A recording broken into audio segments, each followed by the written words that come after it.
Chapter 34. The Weight of the Crown. The air in the chamber was heavy with the silence that followed the ritual. Elowyn's body trembled, but for the first time, in what felt like ages, there was a sense of stillness in her mind. The chains that once bound her to the will of the evil god were no longer a threat. She could feel their weight, yes, but it was different now. They were no longer shackles. They were a symbol of her victory, her resilience. Drawing upon the power of the chains coursing through her veins, she commanded them. With a soft hum, the blackened crown began to manifest, twisting in the air before settling atop her head. The shadows that once surrounded it now seemed to bow before her, no longer a menace but a tool under her control. A soft smile crossed her lips, the fear that had once gripped her heart, replaced with a calm certainty. The crown was hers to wield, but no longer would it rule over her. Back in her keep, the weight of her actions settled upon her once more. She stood before a mirror, her reflection now that of the princess she had once been, a woman torn between duty and the desire for freedom. Her dark hair, once wild and untamed, was now carefully arranged, her golden robe settling over her shoulders like a second skin. The crown on her head felt real, a tangible reminder of all she had overcome, but also of all that lay ahead. It had only been days since the evil god had been sealed away, yet the world outside still required her presence. The kingdom that had once been hers to rule needed her again, but there was something different within her now, something that had grown from the fires of the nightmare she had faced. The door to her chamber creaked open, and Lyra and Selene entered, exhaustion and relief painted across their faces. Elowyn's eyes softened as she turned to them. They had been with her through every battle, every trial. The bond they shared was unspoken, but she felt it stronger than ever. "You've done enough," Elowyn said softly, her voice filled with quiet authority. "You both need to rest. Everything we've faced, everything you've sacrificed, has been immense. You deserve time to recover, and more than that, time for yourselves." Selene gave a faint smile, though wariness lingered in her eyes. Lyra nodded, though she didn't meet Elowyn's gaze. "We'll rest when it's over," Lyra replied, her voice low yet filled with determination. "There's still work to be done." Elowyn shook her head. "Not now. Right now, you need to focus on yourselves, on your future. I know more than anyone how much you've given, and you've earned a life that isn't defined by war and sacrifice. You deserve peace, Lyra. You deserve a future together, a chance to grow, not in the shadow of what we've faced, but in the light of what's to come." Lyra's gaze softened, and Selene stepped forward, her expression warm. "Thank you, Elowyn," she said quietly. "But we will always be by your side. You don't have to do this alone." "I never could have done any of this without you," Elowyn replied, her voice thick with emotion. "But I know I can't keep you here forever, burdened by my fight. The future is yours to build as much as it is mine." The three women stood together, understanding the depth of the journey they had taken and the roads still ahead. Yet there was still much to be done. The kingdom was recovering, but the shadows of the past still loomed large. There were those who had caused harm, those who had betrayed her, and those whose actions had nearly destroyed everything. Elowyn knew that she couldn't simply forget. The kingdom needed justice, and she would not rest until those who had wronged the people were held accountable. Her thoughts turned to those responsible for the suffering that had befallen the kingdom. It was time to bring them to justice, to punish the traitors and conspirators who had sought to destroy everything. But how? The task was monumental, and there were so many unknowns. Still, the first step was clear. Find them, and Elowyn would stop at nothing to bring them to justice. "Preparations for your birthday are underway, my princess," came the voice of her advisor as he entered the room, a solemn expression on his face. Elowyn sighed, closing her eyes for a moment before opening them again, her resolve hardening. She had not forgotten her royal duties. At just 15, her birthday would mark a significant moment in her life, one that could shift the tide of the kingdom's future. Her thoughts were bittersweet. Though the celebrations were necessary, they felt empty without the presence of those she had lost along the way. Still, the kingdom needed a reason to rejoice, and as the princess, it was her duty to give them that. She couldn't neglect the hope that this event might offer. I want it to be special, she said, her voice quiet but filled with determination. Not just a celebration of my birth, but a reminder of the strength of this kingdom, of the resilience of its people. Her advisor bowed. As you wish, my princess, it will be done. Elowen turned her gaze to the window, the sun casting a soft glow over the kingdom below.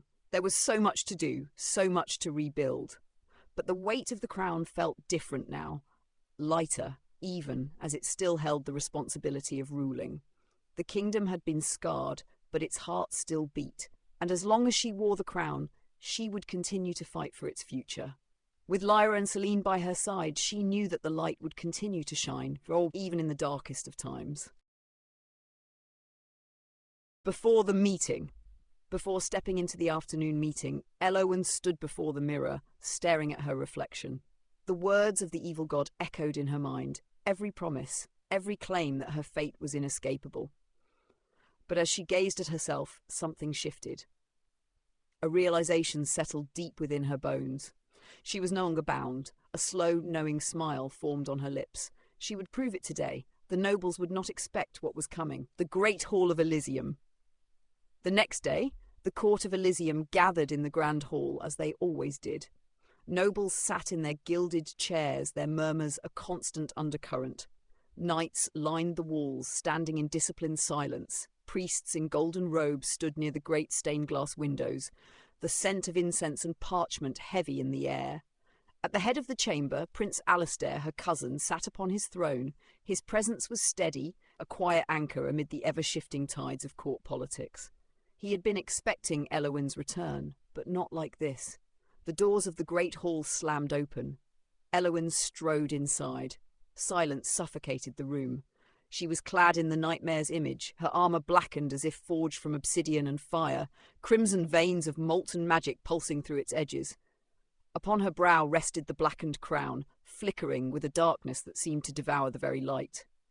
A tattered cape draped over her shoulders, its torn edges trailing like the wings of a fallen monarch.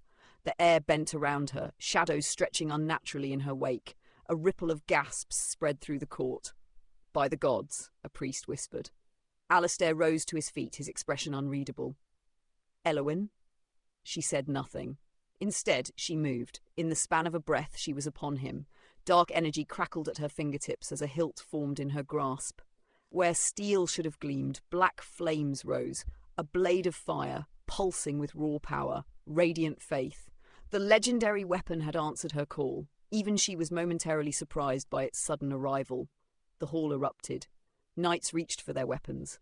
Priests recoiled in horror. Nobles whispered, alliances shifting with every panicked breath. But Alistair did not flinch. He held her gaze, his eyes burning with a single question. "What are you doing?" For a long moment, silence stretched between them. Then Elowen smirked. The pressure on his throat vanished as she stepped back with deliberate ease. "I see you do not falter easily," she murmured, her voice layered with something more, something ancient, something terrifying. "You stand even in the presence of your gods." Her words sent another ripple through the court. Not all had gasped in horror, some had knelt, and that was what she had been waiting for. Unmasking the betrayers, a murmur spread through the hall. 8 nobles, knights and priests lowered their heads in reverence. One of them stepped forward. A man draped in crimson and gold, his silver-streaked hair framing sharp, calculating features. "Lord Castian Vale." "Elowen," he murmured, lips curving into something near reverence. "You have finally embraced the truth." There it was. Proof. Elowen tilted her head, her expression unreadable. "And what truth is that, Lord Vale?" "That the gods of old cannot be denied." He bowed slightly. "That the true ruler has awakened at last." The kneeling nobles remained silent, waiting. She felt the weight of their belief pressing against her, like chains. But this time, they did not bind her. They bound them. The fools had played their hand. Elowen took a slow step forward. "Tell me, Lord Vale, if I am your true ruler, what must we do next?" His eyes gleamed. "We must complete what was started. The seal upon your power is weakened. With the right sacrifices, we can." Her dagger was at his throat in an instant. The hall froze. "You misunderstand," she whispered, the feigned allure in her voice vanishing. "The only thing that will be sacrificed tonight is your deception." For the first time, Castian's expression faltered. The chains at her wrists pulsed, silent reminders of the battle she had won. She was no longer their puppet, she was their doom. A silent command flickered in her eyes. In that instant, the chamber erupted. From the shadows, Selene and Lyra struck, blades flashing. Veilric raised his staff, golden sigils igniting the air. Bindings of light ensnared those who had knelt. The traitors had no time to react. Some reached for weapons, only to be cut down before they could draw. Others turned to flee, only to find the doors sealed by the same magic that had once bound Elowen herself. And Lord Castian? He fell to his knees, the dagger still at his throat.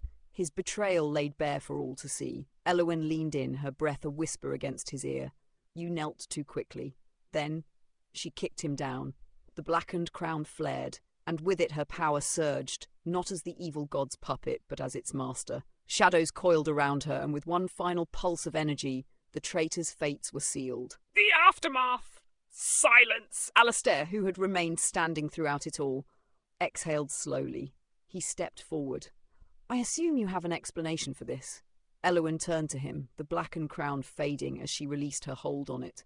She nodded. We have our proof now. The court was cleansed, but the war was far from over. Honours bestowed. As the celebrations continued, titles and rewards were distributed, each a recognition of sacrifice and loyalty. Selene, once a lady-in-waiting, stood before the court with quiet dignity. She had given up everything, her arm, her life as it once was, to seal away an evil god. And though she had lost much, she had gained something far greater.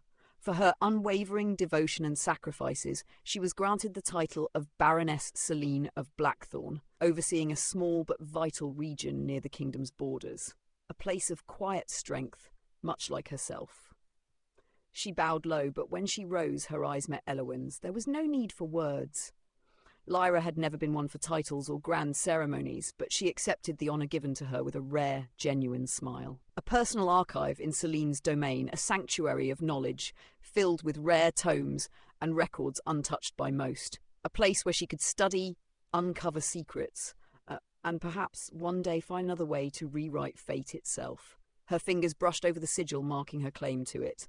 It was not power she sought, but knowledge. And now she had all the time in the world to uncover what she needed. Veilric, already the leader of the Order of Arcanists, had only one request: free access to all magical records within the kingdom. Elowen granted it without hesitation, bestowing upon him the title of lawholder of the kingdom, a position of undeniable influence. His lips curled in amusement. I suppose this means I have no excuse not to know everything. Elowen merely smirked. You never did. As the rewards continued, there was one last matter to address, and the one who would speak at this moment would be Alistair. Alistair stepped forward, his voice strong but measured as he turned to Sir Garan. What would you have, Sir Garan? He asked, his tone carrying the weight of a question only those close to him understood. Garan hesitated, looking out over the gathered court, eyes scanning the faces of those he had fought beside. Nothing, my lord. I have all I need, he replied gruffly, his gaze lingering on the distant horizon.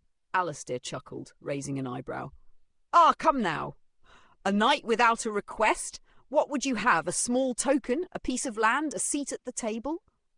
Garan scratched his chin, clearly uncomfortable with the attention. I'm no lord. I don't need such things. Well then, Alistair said with a sly grin, how about a title then? Something simple, like Defender of the Realm? Garan paused for a moment, then gave in with a sigh. If it's the first thing that comes to mind, I suppose I could accept that. Done, Alistair said with a wink, stepping back.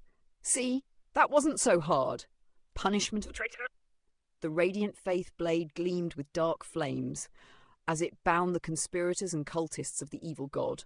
Their fate was sealed the moment they touched its cursed hilt.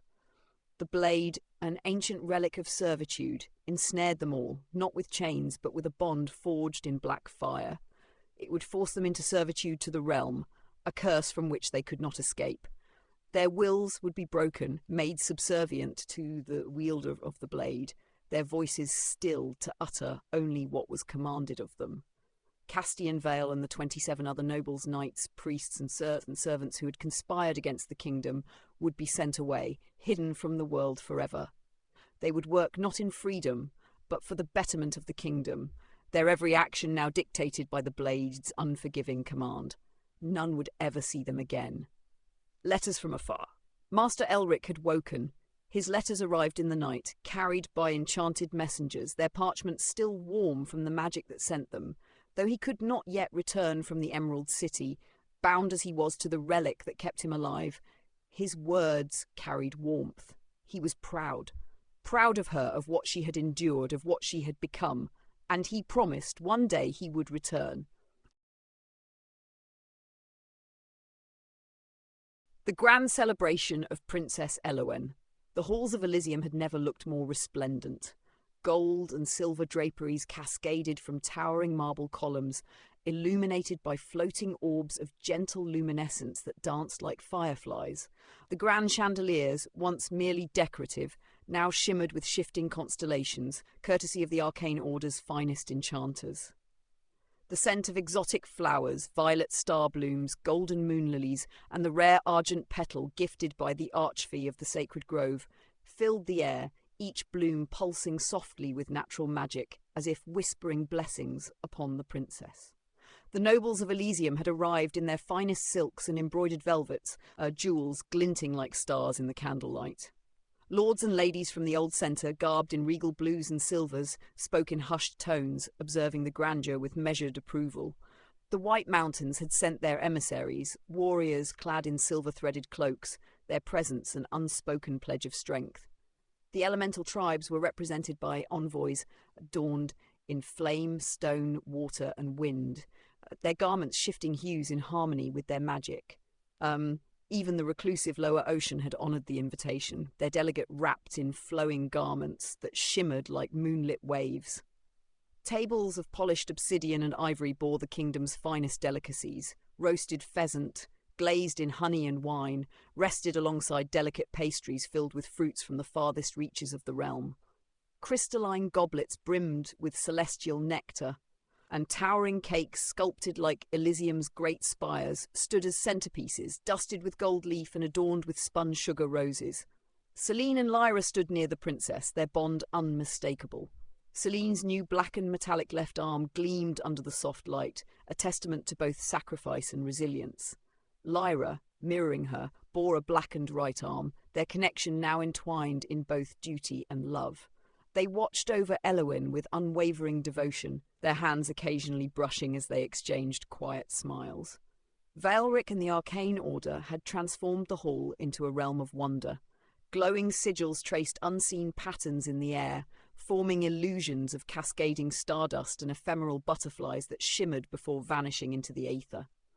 The ceiling reflected the night sky, yet beyond it, faint shifting images of fabled lands and ancient wonders flickered. Enchantment wove subtly through the very air, bathing the guests in a gentle aura of warmth and joy. Garin Eldrick and the Knights of the Argent Guard stood as steadfast protectors of the royal family, their silvered armour glinting like fallen stars. Their presence was a silent promise. No harm would befall the princess on her most cherished day. Among the honoured guests, Echina Tempus, the saintess herself, arrived bearing a relic from the Holy Temple, a pendant imbued with the Divine Light's blessing, ensuring protection against corruption. She lingered only briefly, duty ever pulling her elsewhere, yet her presence alone spoke volumes of the temple's faith in Elowen. From the Emerald City came a gift most fitting, a tome of ancient wisdom, bound in emerald leather and inscribed with the knowledge of long-past scholars. It was a symbol of the wisdom and foresight expected of a future ruler. The Archfey's offering from the sacred grove was a collection of the rarest flowers: the midnight orchid, which only bloomed under a full moon's whisper, the dawn's tear, shimmering like dew kissed by morning light, and the everfire bloom, its ethereal flames radiating warmth without burning. A decree from Ordinum arrived, its words etched in celestial script upon a platinum scroll.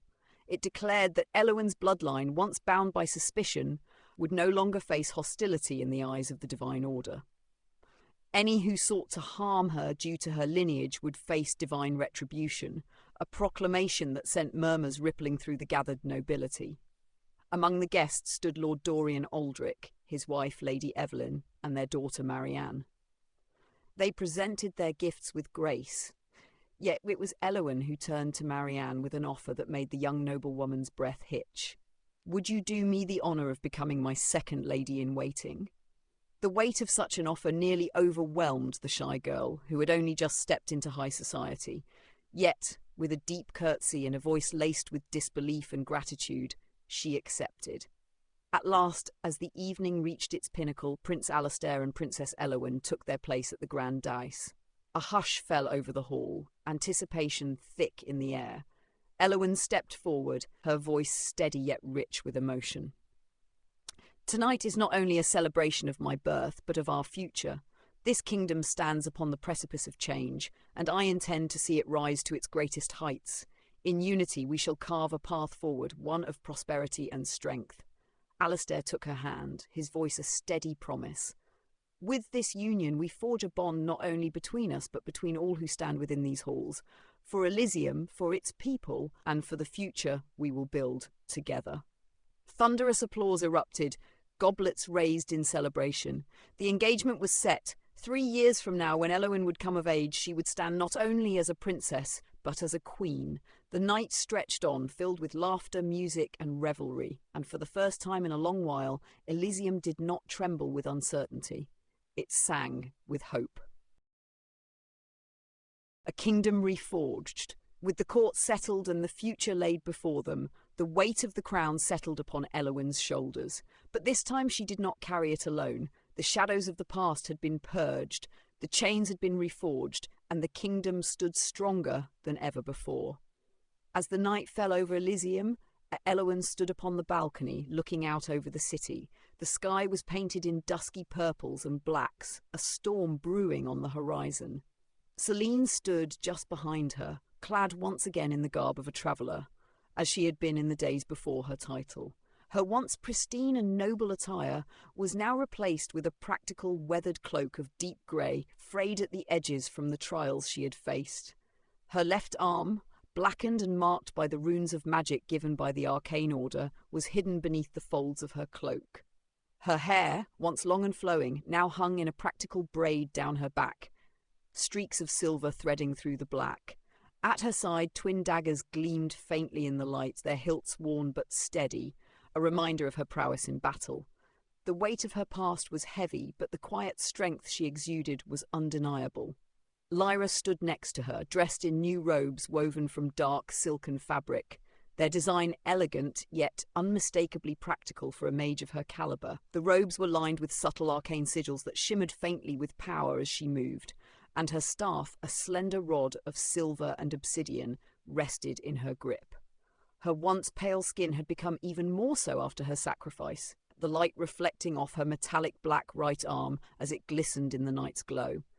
The arm, a prosthetic filled with runes from the arcane order, shimmered as she moved.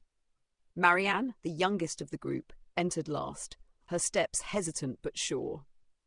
A shy and modest noblewoman, she wore a simple dress of pale lavender, the fabric soft and understated but still rich in its quality. Her long, golden hair cascaded in loose waves down her back, a subtle reminder of her noble lineage. She had not fully embraced the adventures that now lay before her, but her heart had become inexorably tied to Sir Aldrich, who lay sleeping in the sacred grove. She wore a small silver locket around her neck, a gift from her brother, his face engraved upon it. The sight of it softened her features, a quiet sorrow in her eyes as she thought of him. Together, the three women entered the chambers of the Crown Princess. Elowen turned from the balcony as they approached, her gaze steady. Her hair, now cut short in a practical yet stylish bob, framed her sharp features. She wore a black tunic, embroidered with silver thread in the shape of entwining vines, representing the kingdom's rebirth. A cloak of midnight blue draped over her shoulders, and her boots were sturdy, made for travel. At her side, a simple yet ornate dagger gleamed, the hilt fashioned from blackened steel with a hint of silver. A crown, simple but regal, rested upon her brow, a symbol of the weight of her new role, but also her resolve. She looked at the three women before her, her expression softening. "You've come to seek a destination, I take it?" Elowen's gaze softened. Her hand rested on the hilt of radiant faith, her mind already mapping out the path ahead. She said finally, her voice steady, We will return to the exiled seer. His memory holds the key. We will help him recover it. This is the first step on the path to easing Marianne's sorrow and aiding Sir Aldrich. The room was quiet for a moment, each woman lost in thought, but the resolve in their hearts was clear. They would take the journey, whatever it entailed, to bring healing to their fractured lives.